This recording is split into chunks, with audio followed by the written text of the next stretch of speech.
Come to Kids Story Time. అనగనగా ఒక రాజ్యంలో రంగయ్య అనే తోటమాలి ఉండేవాడు. ఒకరోజు ఉదయం తోటలో ఒకవైపు మొక్కలన్నీ మాయమయ్యాయి తెలుసుకోవాలని ఆయన నిర్ణయించుకున్నాడు. అందుకే ఆ రాత్రంతా కాపలా కాశాడు. రంగయ్య రాత్రి కాపలా ఉన్నాడు. అప్పుడు ఒక పెద్ద రెక్కల ఏనుగు వచ్చింది. అది తింటుండగా రంగయ్య చూశాడు.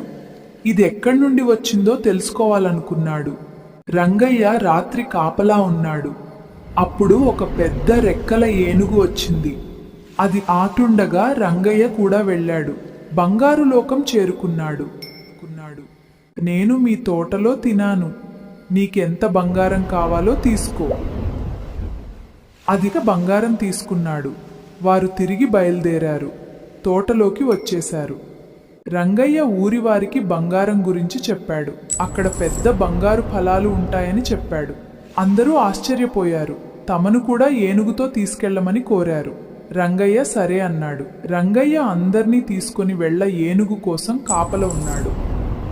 అప్పుడు రెక్కల ఏనుగు తోటలోకి వస్తుంది. అక్కడ ఉన్న ఆహారం తిని వెళ్తుండగా రంగయ్య ఏనుగు తోకను పట్టుకుంటాడు. చివరి అతను ఎలా అంటాడు, వెళ్ళ ఏనుగు కోసం బంగారు గుమ్మడికాయలు ఎంత పెద్దవి?